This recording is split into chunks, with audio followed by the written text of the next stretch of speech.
Jimmy Buffett, guitarist, recalls singer's final hours. "What a hell of a ride. Keep the party going."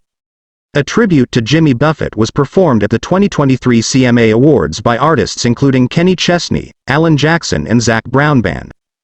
Jimmy Buffett died in September, and several of his favorite artists honored him with a performance at the CMA Awards on Wednesday. Ahead of the tribute, Mac McAnally, a guitarist and longtime member of Buffett's Coral Reefer Band, spoke to Fox News Digital about the late singer-songwriter, even sharing some of his final words. "I saw him 24 hours before he was gone," McAnally said, "and he was smiling wider than his head and saying, 'What a hell of a ride, keep it going, keep the party going, and it's our intention to do that.' I didn't know what to say," he admitted of that final visit with Buffett, "and I didn't know if I could talk without crying, but I picked up a guitar and played, and we told a couple of tour stories and laughed.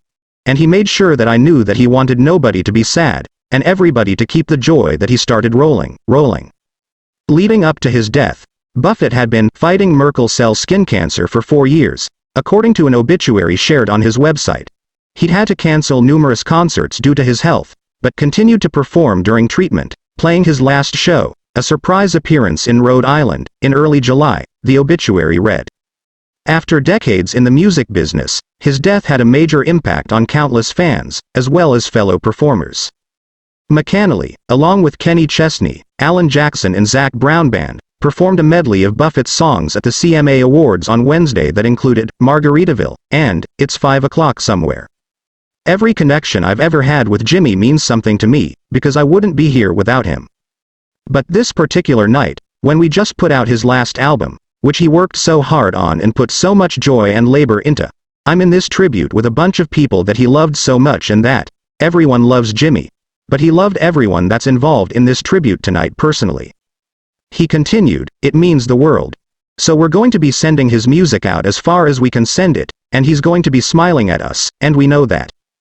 Buffett was known for how intensely he enjoyed life and how much he promoted the idea that others do the same, and McAnally said that that sort of positivity was reflected in how Buffett wanted his fans to think of him after he passed away. "He didn't want anybody to be sad," he said, "although you can't help losing somebody that you look up to that level, but he didn't want anybody to be sad. We're not going to be sad tonight. We're gonna send some love out with some Jimmy Buffett music, put our hearts up against the microphone, and it's gonna work, I got a feeling," said McAnally. When asked what he wanted people to remember most about Buffett, McAnally said, "He was just a big rolling ball of goodwill, and it didn't matter what level you saw him on. If you met him at the grocery store, you would think the same thing as if you saw him on stage for all these years. He was really the character that everybody thought he was. He was smiling at everybody he crossed paths with, every day of his life, including the last one."